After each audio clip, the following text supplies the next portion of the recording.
देवों की भाषा संस्कृत, क्या आपको ऐसा नहीं लगता कि इसका कुछ और प्रचार प्रसार होना चाहिए, या फिर इसका विकास की अगर हम बात करें तो कुछ कम विकास हो पाया है? इसी मुद्दे को अपने जेहन में जब आया डॉक्टर राकेश दत्त मिश्रा जी के, तो उन्होंने पीएचडी करने के बाद शुरुआत की है। हजारों छात्रों को इन्होंने पढ़ाया। बात करने के लिए द सुधांशु शो में आज हमारे साथ अतिथि हैं डॉक्टर राकेश दत्त मिश्रा जी। तो आपका पहले डॉक्टर साहब ढेर सारा स्वागत है द सुधांशु शो में। अपनी शुरुआत की शिक्षा के बारे में बताएं। सच पूछिए तो मैं इंटरमीडिएट के बाद जी संस्कृत के प्रति मेरी काफी रुचि जगी। कारण क्या था कि मैं विवेकानंद के दर्शन से बहुत प्रभावित हो गया। जी इंटरमीडिएट तक संस्कृत का कोई आधार नहीं था मेरे पास जी।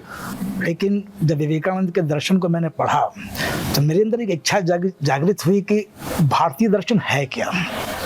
आत्मा की खोज में पूरा जो है एक कई मनीषी यहाँ अपने लोग लगे हुए हैं, तो है क्या। तो इसको जानने की इच्छा से मैंने दर्शन शास्त्र जो पढ़ने की इच्छा हुई, तो मैंने अपने आचार्य से बात की। उन्होंने कहा कि आपको पहले संस्कृत का अध्ययन करना पड़ेगा, बिना संस्कृत के अध्ययन के आप भारतीय दर्शन को नहीं जान सकते हैं। उसके लिए मैंने संस्कृत का अध्ययन प्रारंभ करने को सोचा। मेरा कोई आधार नहीं था संस्कृत का, तो इसके लिए हम सबसे पहले जिस आचार्य और गुरु से जो मेरा मुलाकात हुई, डॉक्टर ब्रह्मानंद त्रिपाठी जी। एक मनीषी व्यक्ति जिनकी प्रेरणा मुझे आज भी शक्ति और ऊर्जा प्रदान करती है। उसके लिए मैंने जो अंग्रेजी वस्त्र था उसका परित्याग करके मैं शुद्ध भारतीय वस्त्र को धारण किया और पूरा ब्रह्मचर्य का पालन करते हुए मैं उनके चरणों में बैठकर संस्कृत सीखना शुरू किया। न मुझे धातु रूप का ज्ञान था, न शब्द रूप का ज्ञान था। और हनुमान घाट पर 3 बार कालिदास पुरस्कार से सम्मानित आचार्य बसंत त्र्यंबक शेवड़े मेरे परम गुरु थे, उनके पास भी जाना, बहुत समय मैंने गुरु के चरणों में बिताने का जो एक कार्य किया, उसी का उनका आशीर्वाद था। तो आपने संस्कृत को कहाँ से आपको लगा कि संस्कृत के लिए हमें समर्पित हो जाना चाहिए? बिना संस्कृत के हम भारत को समझ नहीं पा रहे थे। हम भारत को समझने का जब प्रयास करें तो हमें जो मैकाले का की शिक्षा पद्धति और ये, तो उसमें हमें संतुष्टि नहीं मिलती थी। ठीक है। तो हम जानने के लिए, चूंकि रामचरितमानस के प्रति मेरा बहुत लगाव रहा, तो राम के आदर्श से प्रभावित हुआ। रामचरितमानस की प्रत्येक पंक्ति हमारे लिए एक संजीवनी का काम करती रही। तो मैं मूल रामायण की कथा जो संस्कृत में ही है वो जानने के मेरे अंदर जिज्ञासा हुई, भारतीय दर्शन जानने की इच्छा जिज्ञासा हुई। तो मैं संस्कृत के प्रति मेरी जो अभिरुचि हुई वो मुझे आज तक प्रेरित कर रही है। और आज भी मेरे आप पास देखेंगे तो वाल्मीकि रामायण खुला हुआ है, तो इसका मैं प्रतिदिन अध्ययन करता हूँ। अच्छा। तो ऐसा नहीं है कि मैंने अध्ययन किया, आज ही मैं अध्ययन कर रहा हूँ उसका। अच्छा। समझे। तो जब आपने अपनी पीएचडी कंप्लीट की, विश्व प्रसिद्ध संस्थान से जब आपने पीएचडी अपनी पूरी की, तो आप चाहते तो आपको कहीं बड़े शहर में अच्छी जॉब मिल सकती थी, फिर आपने झारखंड जैसे सुदूर इलाकों को क्यों चुना? देखिए, सबसे बड़ी बात क्या थी कि उन सब जगहों पर संस्कृत का कोई अस्तित्व ही नहीं था। ठीक है।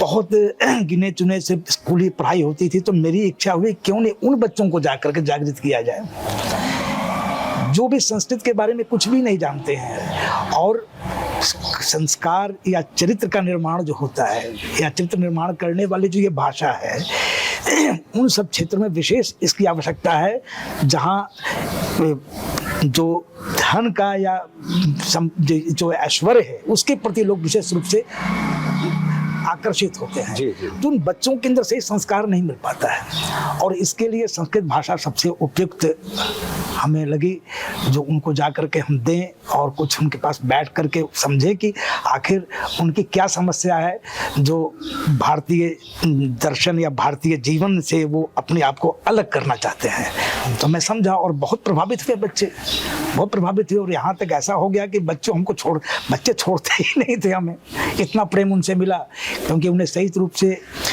आज तक बताने वाला कोई नहीं मिला। तो ये चीज़ रही हम उन क्षेत्रों को मैंने चुना। अच्छा। तो डॉक्टर राकेश, हम ये जैसा कि देख रहे हैं कि नासा अभी इसको future language of the world के रूप में जानने का प्रयास कर रही है, और नासा को ऐसा लगता है संस्कृत भविष्य की भाषा हो जाएगी विश्वव्यापी। फिर भी हमें कहीं ना कहीं ऐसा लगता है कि ये भारत में जो सम्मान इसको मिलना चाहिए अभी तक नहीं मिल पाया है। देखिए, इसके सबसे बड़ा कारण है कि शिक्षण का जो तरीका है ना जी, इसके अंदर बहुत कमियां हैं। हम संस्कृत का नाम आते ही हम एक ऐसे घर की कल्पना करने लगते हैं जिसके अंदर कोई भूत रहता है। बच्चे वहाँ मत जाना, संस्कृत है, उसका ग्रामर इतना कठिन। अरे, आपने कभी सोचने का प्रयास किया कि उसको पहले टटोलने समझने का तो प्रयास करें। आज नासा संस्कृत को सबसे अधिक वैज्ञानिक भाषा मानता है। क्या कारण इसके पीछे है? मैं बहुत एक पते की बात बता रहा हूँ आपको। अंग्रेजी में जैसे आप कहते हैं I am going to school, बिल्कुल, अगर आप वर्ब को आगे रखेंगे तो इंट्रोगेटिव सेंटेंस बन जाएगा वो, ठीक है ना। तो जब यहाँ से जो स्पेस में जो मैसेज जाता है उसकी दूरी इतनी रहती है कि वहाँ जाते वर्ड ऑफ ऑर्डर चेंज हो जाता है, शब्द का परिवर्तन हो जाता है, और वो जो कंप्यूटर को ग्रहण करना चाहिए वो ग्रहण नहीं कर पाता है। वो आप संदेश कुछ भेजना चाहते हैं, वहाँ संदेश कुछ प्राप्त हो जा रहा है। ये समस्या हो रही है, तो इस पर काफ़ी समय खर्चा हो रहा है नासा को। संस्कृत की क्या स्थिति है? मैं कहता हूँ हम गृहम गच्छामि, और गच्छामि अहम गृहम, गृहम गच्छामि अहम, तीनों एक ही अर्थ देगा। यहाँ कोई वैसी दुविधा ही नहीं है, समझे। हम इदम कार्यम कर्तुम शक्नोमी, शक्नोमी हम इदम कार्यम, अर्थ एक ही है, एक ही अर्थ है। आप कैसे भी शब्द को आगे पीछे, इतनी सरल भाषा कहाँ मिलेगी आपको? कहाँ मिलेगी? अब इतने तो बच्चों को ये बताने वाला कोई नहीं है, बच्चे नहीं जान रहे हैं। बच्चों को तो ये है कि अब एक उदाहरण और देख रहे हैं आप। हम एक बच्चों को पढ़ाते हैं, टीचर पढ़ाए, मैं पढ़ाते देखा, वृक्ष से पत्ते गिरते हैं, वृक्षात् पत्राणि पतन्ति। दो वृक्ष से गिरते हैं, वृक्षाभ्याम पत्राणि पतन्ति, और बहुत से वृक्ष से गिरते हैं, वृक्षेभ्यः पत्राणि पतन्ति। अब बच्चों को ये शब्द रूप धातु रूप याद करना बहुत मुश्किल है। ये वृक्षात्, वृक्षेभ्यः है ना, वृक्षाभ्याम, क्या जरूरत है इसकी? संस्कृत में इसके लिए एक तसिल प्रत्यय का प्रयोग किया गया है। वृक्षतः पत्राणि पतन्ति का अर्थ तीनों है। और सुनेंगे, जैसे अकार, ईकार, उकार, सबके शब्द रूप अलग अलग होते हैं, ये आप भी जानते होंगे, है ना जी। जैसे राम का रूप चलेगा वैसे काशी का रूप नहीं चलेगा, है ना, वैसे धेनु का रूप नहीं चलेगा। तो सबकी ये अपादान कारक जो मैं वहाँ से आता हूँ, वहाँ से आता हूँ, इसके लिए अलग अलग शब्द रूप याद करना पड़ेगा। कोई जरूरत इसकी नहीं है संस्कृत में। अच्छा, तसिल प्रत्यय लगाइए, हम काशीतः गच्छामि, है ना, हम विद्यालयतः आगच्छामि। अब काशी का इकारांत जो है शब्द रूप वो अलग चलता है जी, काशिया होता जी। तो हम काशी तह ही बोल सकते हैं, हम विद्यालय तह, हम दिल्ली तह, हम वाराणसी तह, हम पटना तह, पाटलिपुत्र तह, कुछ भी बोलेंगे तो अर्थ एक ही है, एक ही है, वही है। और तह लगा करके इतना शब्द रूप याद करने की जरूरत भी नहीं बच्चों को है। ये बताने वाला कौन है? कौन बताना चाहता है इसको? अगर इसमें हम बात करते हैं अगर किसी मोटिवेशनल की, तो अगर ये मोटिवेशन कहाँ से आना चाहिए? गार्जियन से या फिर? देखिए, इसमें सबका योगदान होना चाहिए। गार्जियन भी जब तक घर में वैसा कुछ माहौल नहीं बनाएंगे, बच्चे 8 घंटा तो अंग्रेजी विद्यालयों में अंग्रेजी पढ़ते हैं, गौरव का अनुभव करते हैं, समझे, बहुत गौरव का अनुभव करते हैं एक विदेशी भाषा को पढ़कर। अच्छी भाषा कोई भी खराब नहीं होती है, भाषा सभी है जो आपके साधन है अपने भावों को व्यक्त करने के। लेकिन आप जैसे सबकी माँ अच्छी है, लेकिन पहले तो मेरी माँ सबसे अच्छी है ना, ये ना कहते हैं। बिल्कुल बिल्कुल, मेरी माँ सबसे अच्छी है, बाकी माँ सब पूजनीय है, लेकिन मेरी माँ सबसे पहले पूजनीय है। हम अपनी माँ की पूजा किए, अपनी माँ के प्रति श्रद्धा व्यक्त किए, हम दूसरे की माँ का सम्मान करेंगे तो मैं हंसी का पात्र तो हो ही जाऊंगा, और ये उचित भी नहीं होगा, है ना। तो पहले जो मैं अपनी भाषा, मेरी संस्कृत भाषा है, हम इसका तो सम्मान करना सीखें, इसके तो जानने का प्रयास करें। हम इसे जानते नहीं हैं और हम अंग्रेजी बोलने में गर्व का अनुभव करते हैं एक भारतीय होकर के, समझे। तो ये बहुत दुख का विषय है। तो गार्जियन, मैं बच्चों को पढ़ाता रहा तो मेरे बच्चे अगर ट्विंकल ट्विंकल लिटिल स्टार पढ़ के घर जाते हैं तो गार्जियन बड़े खुश कि मेरा बच्चा अंग्रेजी बोल रहा है अंग्रेजी बोल रहा है। लेकिन तो वही आप तुमेव माता चपिता तुमेव, तो क्या आप पंडित जी बना रहे हैं इनको? ये गार्जियन की स्थिति है। तो पहले गार्जियन को भी इसके प्रति आकर्षित होना पड़ेगा और समझना पड़ेगा कि आपकी चीज है, आप अपनी चीज की रक्षा नहीं करेंगे तो कोई बाहर से रक्षा करने नहीं आएगा इसकी। बिल्कुल। और हमारे सारा ज्ञान जितना है, देखिए एक चीज और मैं बताऊं, टोटल विश्व की जितनी भाषाएं हैं हम इनको 13 भागों में रखते हैं टोटल। इसमें इंडो यूरोपियन फैमिली जो भारूपीय परिवार है ये सबसे समृद्ध परिवार माना जाता है, जिसके अंदर रशियन से लेके इंग्लिश से लेके फ्रेंच से लेके लैटिन से लेके ग्रीक से लेके हिंदी संस्कृत सब उसी के परिवार की भाषा है। मैंने कुछ अपना जो शोध किया है उसके अतिरिक्त मैंने जो कार्य किया है उसमें मैं ऐसे सैकड़ों शब्दों को निकाला हूं जो संस्कृत से अंग्रेजी में गए। जैसे कुछ एक उदाहरण, ऐसे ऊंट की अंग्रेजी कैमल होती है, संस्कृत में क्रम प्लस एलच प्रत्यय क्रमेला शब्द बनता है। क्रमेला माने आपको ऊंट होता है, ठीक है ना। टी से त और टी से ट दोनों होता है, आप जानते हैं। तो दंत कहें या डेंट कहें क्या प्रॉब्लम है, संत कहें या सेंट कहें क्या प्रॉब्लम है, डोर कहें या द्वार कहें क्या प्रॉब्लम है, आप वीडो कहें या विदुर कहें क्या प्रॉब्लम है ना। सिस्टर स्वश्री से सिस्टर, भ्रातृ से ब्रदर, है ना, पितृ से फादर, मातृ से मदर। विश्व में जितनी भी माँ से संबंधित हैं वो सब माँ से ही प्रारंभ होता है, ये भी गौर करें। संस्कृत का मातृ शब्द उसके लिए, समझे। बहुत से ऐसे शब्द मिलेंगे आपको। पैरासाइट शब्द है, पराश्रित का बिगड़ा हुआ रूप है पैरासाइट, समझे। अक्षी आंख, यह है ना इट, एतत् संस्कृत का है। और छोड़ दीजिए, त्वम इवाम यूयम, यू यम, ये तुम लोग, यू और यू यम वही तो चीज है। बिल्कुल है ना। सा से सी बना हुआ है, सह का विसर्ग ह के ही बन गया है जी। समझे। ते का दे बना हुआ है जी। हम तो पूरा देख रहे हैं कि अंग्रेजी हुआ संस्कृत का ही तो शब्द लेकर के बैठा हुआ है। और छोड़ दीजिए, अरबी फारसी शब्द पानी के लिए आब आता है। अरे संस्कृत का आप से बना हुआ है। आप माने जल होता है, आपका आप बना हुआ है। तो संस्कृत ने विश्व की तमाम भाषाओं को अपने शब्द दिए हैं, समझे, और उनको समृद्ध बनाया है। संस्कृत सबकी जननी है, ऐसा नहीं कि सिर्फ हिंदी और बांग्ला इसकी अपनी पुत्री है। बाकी भाषाओं ने जन्म नहीं लिया है तो इसे शक्ति तो अवश्य प्रदान की है बाकी भाषाओं ने जी। संवर्धित अवश्य हुई है इस भाषा से। और ऐसे बहुत सारे मिलेंगे आपको। मैं तो इतना शब्द का कलेक्शन किया हूं कि मैं क्या बताऊं आपको, समझे। तो इसलिए संस्कृत भाषा की उपादेयता, उपयोगिता बहुत अधिक है इस समय। हम मौसम विज्ञान की बात करते हैं, मेट्रोलॉजी की बात करते हैं जी।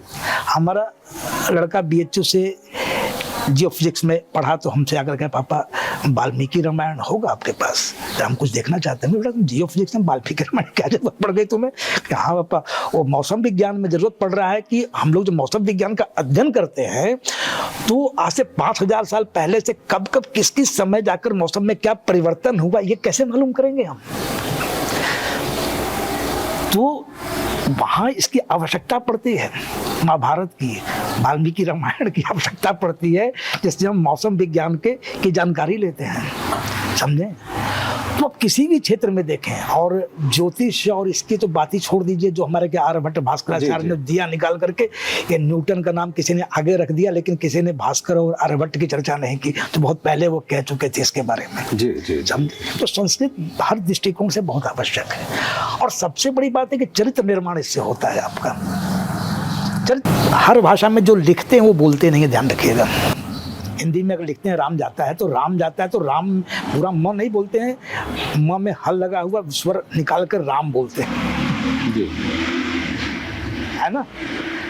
सिंह का स्पेलिंग SINGH लिख बाढ़ते हैं, लेकिन वो स्पेलिंग सिंह का नहीं होता है, क्योंकि सिंह में ह का उच्चारण GH से नहीं होता है जी। और इसीलिए बहुत से लोग जो सही लिखते भी हैं सिन्हा, उसको सिंह के स्पेलिंग सिन्हा लिखते हैं SINHA, तो उसको ये मान बैठते हैं कि सिन्हा अलग है, सिंह अलग है। समझे। जी। तीसरी बात क्या है, अंग्रेजी की भी स्थिति है।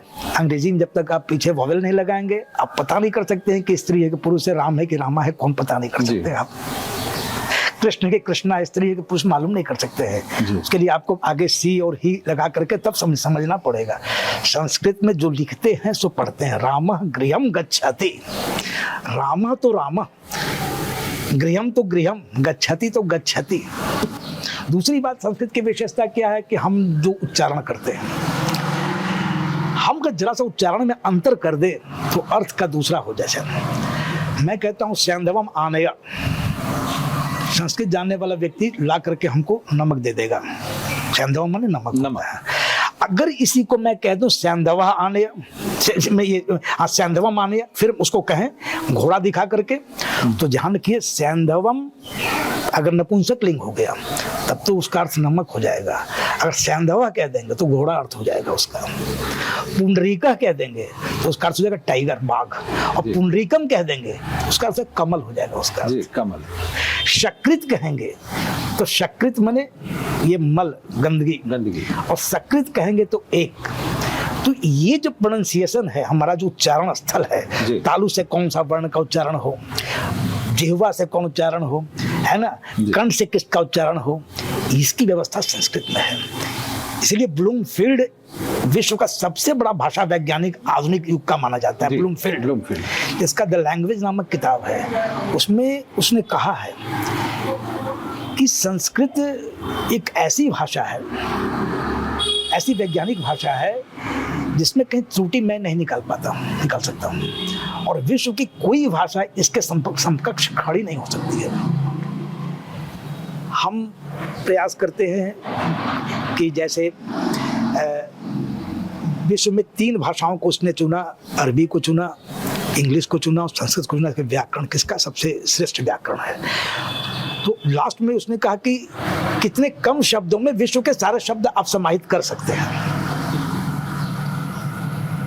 उसने कहा कि नाउन से लेकर इंटरजेक्शन तक 8 शब्द अंग्रेजी में आते हैं। उसने कहा जब मैं संस्कृत की तरफ देखता हूँ तो आश्चर्य से मेरी आंख फटी रह जाती है। सिर्फ 2 शब्द में, सुप्तिगंतम पदम, सुप में सारे नाउन और तिप में सारे वर्ब। ये संस्कृत की खासियत है। बहुत खूब। शायद यही बात है कि जो नासा है वो कहता है कि यही फ्यूचर की लैंग्वेज बनेगी। ध्वनि का बड़ा महत्व इसके अंदर है ना। आप जो कंपन ध्वनि निकलती थी कि ध्वनि के माध्यम से शरीर के तमाम रोगों का भी उपचार हो रहा है, आप जान रहे हैं। जी जी। अभी एक चीज पर और रिसर्च करने की जरूरत है विश्व को। हमारे यहाँ एक स्पंदकारिका नाम का एक तंत्र शास्त्र में किताब है, स्पंदकारिका। इसको ध्यान रखिएगा, इसको कभी इसकी चर्चा कीजिएगा किसी से। उसके अनुसार विश्व की जितनी वस्तुएं सब में कंपन हो रही हैं जी। सबका अपना अपना रेजोनेंस है। हाँ, कर रही हैं जी। ये कितनी बड़ी खोज उस समय उसने की थी।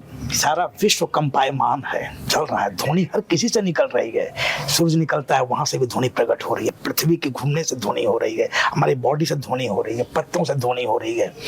सारा संगीतमय पूरा विश्व है। सामवेद इसी को तो कहता है, संगीत पूरी सृष्टि की जननी है, सृष्टि का की आधारशिला संगीत है। तो संस्कृत भाषा का ये सब अंग है जिसके माध्यम से आप इसको समझने का, विज्ञान समझने का प्रयास कर सकते हैं, समझे। और यही कारण है कि संस्कृत की बहुत अधिक इसमें उपयोगिता होनी चाहिए जो इसमें नहीं दिखाई पड़ रही है, क्योंकि ऐसा शिक्षकों की बहुत कमी हो गई है। शिक्षक ग्रामर को इतना कठिन बना दिए है ना, इतना कठिन बना दिया है कि बच्चे भाग जाएंगे। शब्द रूप धातु रूप कैसे याद किया जाए, बच्चों के सामने समस्या है। आजकल एग्जामिनेशन होता है, कुछ नोट बुक ले आते हैं, पढ़ करके एग्जाम दे लेते हैं, तो ये समस्या है। इसको शिक्षक को चाहिए कैसे सरल बनाना, गार्जियन को चाहिए घर में कैसे छोटे छोटे वाक्यों से उसका उपयोग मिलावे। जैसे हम चिट्ठी लिखते हैं, एप्लीकेशन लिखते हैं, जैसे हम लिखते हैं कि सेवा में नहीं लिखे हैं, सेवायाम लिखे ना, क्या प्रॉब्लम हो जाएगा। बच्चे जानेंगे सेवायाम माने सेवा होता है। हम अनुग्रतो वश्मि कृतार्थ हुआ, अनुग्रतो वश्मि छोटा छोटा वाक्य है, समझे, क्या यूज है। मैं प्रणाम करता हूँ, अभिवादये, क्या प्रॉब्लम, वंदे, क्या प्रॉब्लम। अगर इन छोटे छोटे शब्दों को लेकर के बच्चों के जवान में हम बैठाए तो उनकी रुचि जग जाएगी। अच्छा, अभी आपने कहा रोगों की बात पे हम आते हैं कि क्या ऐसा संभव है कि किसी को कोई बीमारी है तो क्या संस्कृत के कुछ श्लोक कहने से? हमारे यहाँ देखिए वैदिक मंत्र जो है जी, और लौकिक श्लोक जितने हैं, ये सभी से एक विशेष प्रकार की ध्वनि निकलती है। ध्वनि निकलती है। सामने से कोई गाड़ी पास करती है, उसकी ध्वनि से हमारी खिड़की का शीशा टूट जाता है, हिल जाता है। बिल्कुल बिल्कुल सही बात। उतनी दूरी से उस ध्वनि से खिड़की का शीशा डोल जा रहा है। हमारी जो कोशिकाओं में जहाँ कुछ रुकावट आ गई है, तंत्रियों में रुकावट आ गई है, इन ध्वनियों से कैसे नहीं खुलेगी वो? क्या बात है, बहुत खूबसूरत। कैसे नहीं खुलेगी वो? जटाटवी गलत जल प्रवाह पावित स्थले गले वलंब लंबिताम भुजंग तुंग मालिकाम। पढ़िए, उसके बाद देखिए आपके ऊपर से नीचे आपके रोए खड़े हो जाएंगे, पूरी तंत्रियां आपकी एकदम क्रियामान हो जाएंगी। समझे? ये चीज संस्कृत है, ये किसी भाषा में दिखाई नहीं पड़ेगी। यानी कि अगर आप अच्छे वक्ता हैं, संस्कृत की जानकार हैं, तो आप निरोग भी रह सकते हैं। हृदय रोग तो बहुत कम होगा आपका। कोई खास श्लोक? देखिए, संस्कृत कोई भी श्लोक उठा लेंगे ना, उसकी स्थिति हमारे दर्शकों को आप बताएं। जैसे मैं इसी की बात किया हूँ अभी, आप जटाटवी है ना, जटाटवी गलत जल प्रवाह पावित स्थले गले वलंब लंबिताम भुजंग तुंग मालिकाम डमट डमट डमट डमट निनाद वट डमर वयम चकार चंड तांडव तनु तो शिव शिव। ये जो है वो आपके प्रत्येक चीज को झंकृत कर देगा उठा करके। ओम का उच्चारण करते हैं, अकार उकार मकार। ओम का क्यों महत्व पूरे शास्त्रों में है? ये ब्रह्मा विष्णु महेश जो है, ये तीनों अकार उकार मकार जी, इसी के वो प्रतिनिधि हैं। और किसी भी कार्य को करने के पहले मेरे यहाँ कहा गया है, या कुछ भी पढ़ने के पहले ओम का उच्चारण करके पढ़ो। तो पहले ओम की ध्वनि से आपके अंदर की जो वायु है बैठी हुई, वो निकल के बाहर आ जाती है जी, और आपका हृदय और तन मन शुद्धता का अनुभव करने लगता है। समझे? और उस स्थिति में जब आप किसी भी कार्य को करेंगे या किसी श्लोक को पढ़ेंगे तो उसका एक धनात्मक प्रभाव पड़ता है। ये बहुत गूढ़ चीज है, ये जो समझता है अनुभव वही करता है। तो इसलिए संस्कृत में ध्वनियों का बहुत महत्व है। संस्कृत में अब ध्वनियों का एक उदाहरण मैं आपको दे रहा हूँ। एक प्राचीन कथा आती है, वृत्रासुर की का वध किया था इंद्र ने जी। उसमें मंत्र था इंद्र शत्रुर्वर्धस्व, और इसको शुक्राचार्य को पढ़ना था। पढ़ने के बाद वृत्रासुर बहुत शक्तिशाली हो जाता और इंद्र बहुत कमजोर हो जाते जी, वो हावी हो जाता। हाँ जी। और उच्चारण अंत्योदात करना था। ये उदात अनुदात स्वरित ये सारे जो हैं उच्चारण के, और वहां पर वो षष्ठी तत्पुरुष रहता तो उसका काम बन जाता। और भूल से प्रमादवश आद्य उद्दात पढ़ा गया, उद्दात शुरू में कर दिया गया। आप मंत्र में ऐसे देखते होंगे ऊपर नीचे उद्दात, जी, ठीक उल्टा असर हो गया उसका, और वृत्रासुर मारा गया, इंद्र शक्तिशाली हो गए। तो जब मंत्र के उच्चारण से, उच्चारण के स्थान परिवर्तन से जब ये सब कुछ हो सकता है, जी जी जी जी, तो आप खुद ही कल्पना कर लें कि ध्वनियों का महत्व क्या है, उच्चारण स्थल का महत्व क्या है।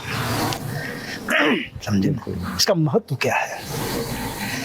तो इसलिए संस्कृत बहुत वैज्ञानिक भाषा है। नासा को इसी की आवश्यकता पड़ रही है। ये तरंगों के माध्यम से, ध्वनियों के माध्यम से ये जो मैसेज भेजना चाह रहा है, अभी संतुष्ट नहीं है इन भाषाओं को लेकर के। संस्कृत की हर ध्वनि, हर तरंग उसका सही संदेश वहां तक पहुंचाने में समर्थ रखती है। संस्कृत के और लोग आकृष्ट हो सकें, आप हमारे द सुधांशु शो के दर्शकों को आप क्या कहना चाहेंगे? देखिए, पहली बात है कि हम विष्णु शर्मा से बहुत प्रभावित हैं, जिनका पंचतंत्र है। आप सोचें कि जो तीन मूर्ख राजा के तीन मूर्ख पुत्रों को संस्कृत का विद्वान बना सकते हैं, तो ये बच्चे तो बहुत अच्छे हैं। आप किसी कठिन से कठिन तथ्य को कहानियों के माध्यम से पेश करेंगे तो फिर हमारे दर्शक भी दूर नहीं वैसे मैं एक जनरल बात नहीं कर रहा हूँ। मैंने खास कर देखते हैं आप, जैसे मैं जब पढ़ाता था बच्चों को, मैं देखा बच्चा ऊँग रहे हैं क्लास में, बस बेटा तुरंत, मैं आगे नहीं पढ़ाता था कभी। जब उसकी रुचि ही नहीं तो मैं भोजन क्या कराऊंगा उनको। जी पहले भोजन में पहले कुछ चटनी अचार पापड़ तिलौरी सब दे करके पहले उनको मैं संतुष्ट करता था। तो मैं कुछ कहानी सुनाना शुरू करूं, ठीक है, और कहानी भी वो भी कहानी जो उनके लिए हितकारी कहानी हो जी। उसके हाँ सर बड़ा अच्छा लग रहा है सर। तो अब कहानी तो कहानी में ही कुछ हम ऐसे शब्दों का प्रयोग कर दिया करते थे, उनको याद हो जाए उस चीज को। जी तो याद भी हो जाता था, कहानी भी सुन लिया करते थे, और पूरा क्लास फिर हमको छोड़ने का नाम नहीं लिया करता था जी। और कई बार तो कि इंटरवल की घंटी बज गई है, फिर भी बच्चे बैठे हुए हैं बाहर से आकर, सर अभी कब तक क्लास लेंगे, हमके मुझे भी नहीं मालूम है घंटी बज चुकी है बाहर। समझे? तो कहानियों के माध्यम से आप मत व्याकरण पहले ही कह दीजिए कि व्याकरण एकदम नहीं पढ़ना है तुमको, बच्चे पहले खुश हो जाएंगे जी। व्याकरण के नाम से घबराते हैं ना, तो क्यों व्याकरण का उनको भार देंगे माथे पर आप। कहानी सुनाते हैं, अब कहानी सुनाते हैं, कहानी सुनाने के बाद जब उनको रुचि जगी तो कहाँ की कहानी है बेटा, ऐसे हितोपदेश की कहानी है, विष्णु शर्मा की कहानी है। विश्व में ये जो पशुओं पर और पक्षियों पर कहानी जो बनी, डोनाल्ड डक और मिक्की माउस, इसका प्रारंभ करता तो विष्णु शर्मा थे, वहीं से प्रारंभ हुई है सब चीज। समझे? प्रहेलिकाओं का निर्माण हुआ जी। अंत्याक्षरी से आज फिल्मी गाने पर बना करके उसका विभत्स रूप दे दिया गया।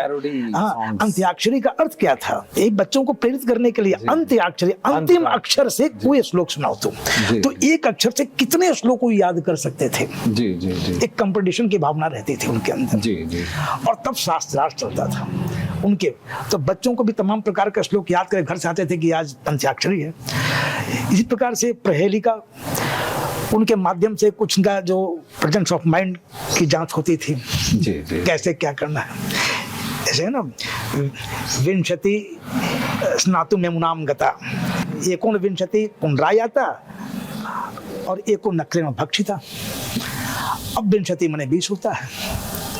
अब बच्चों को समझाएंगे, देखो बेटा 20 लोग नहाने के लिए गए यमुना नदी में, एक को मगर ने खा लिया, नहीं, एकोनविंशति स्नातुम यमुनाम गता है ना, एकोनविंशति 19 व्यक्ति स्नान करने के लिए गए, एक को मगर ने खाया, 20 लौट के चले आए। ये कैसे संभव? तो वो उनको समझाना पड़ा था। एकोनविंशति, एक तो एकोनविंशति माने एक व्यक्ति को मगर खाया, और विंशति बचता है, उससे 20 लोग लौट के चले आए। तो कहने का अर्थ था पहेलियों के माध्यम से उनको आप बहुत कुछ सिखा सकते थे। समझे? तो ये चीज पहले साधन था, तरीका था, लोग बच्चे सीखते थे इस चीज को। अब आजकल न गार्जियन के अंदर वैसा कोई अभिरुचि है और न शिक्षक वैसा कुछ, माने खुद ही उनका शिक्षण ही बड़ा दोषपूर्ण रहा है जी। वैसे डॉक्टर साहब आप ये बताएं कि चूंकि आप हवाओं के विपरीत आपने शुरुआत की, अपनी नौका को उतार दिया पानी में और तैरते रहे, और अभी भी आप पूरी शिद्दत के साथ तैर रहे हैं और अभी भी लोगों को मोटिवेट करते हैं संस्कृत की ओर आने के लिए। आपको क्या लगता है, आपके प्रयास, आपने इतना प्रयास किया हुआ है, आप अपना भविष्य संस्कृत का कहाँ देखते हैं? देखिए, पृथ्वी गोल है जी। चाहे आपका कल्चर हो, चाहे आपकी जो पूजा पद्धति हो, चाहे आपका रहन सहन का तरीका हो, ये लौट कर तो आना ही है। फिर इसी पर कोई और रास्ता मिलेगा ही नहीं, आपको आना संस्कृत पे आना ही पड़ेगा, वो आपकी मजबूरी है। क्योंकि जिस तरीके से आज समाज में चारित्रिक पतन दिखाई पड़ रहा है, जिस तरीके से लोगों के अंदर एक सांसारिक प्रलोभन या ऐश्वर्य की तरफ लोगों का झुकाव दिखाई पड़ रहा है, कहीं तो जाकर के रबड़ कितना खींचेंगे, कहीं तो टूटेगा जाकर के। इलेक्ट्रिसिटी की भी एक अपनी लिमिटेशन है, फिर तो आएगा वहीं पर, फिर वहीं पे वापस आएगा, रिटर्न कर जाएगा। तो आज हजारों वर्षों से कितने मुगल आक्रांता यहाँ पर आए, कितने यूनानी आक्रमण हुए इस पर। संस्कृत आज भी तो जीवित है, चाहे वो पूजा के श्लोकों के माध्यम से, कर्मकांड के माध्यम से जीवित तो है ही। नदियाँ निकलती हैं पहाड़ से, कहीं धारा पतली हो जाती है, कहीं चौड़ी हो जाती है, मर तो नहीं जाती है ना। जी जी जी मरती तो नहीं है नदी ना। संस्कृत एक जीव अमृत भाषा है ना, ये मरेगी कैसे? ये देवताओं की भाषा है ना, ये मरेगी कैसे? ये अमरों की भाषा है, मर कैसे सकती है संस्कृत?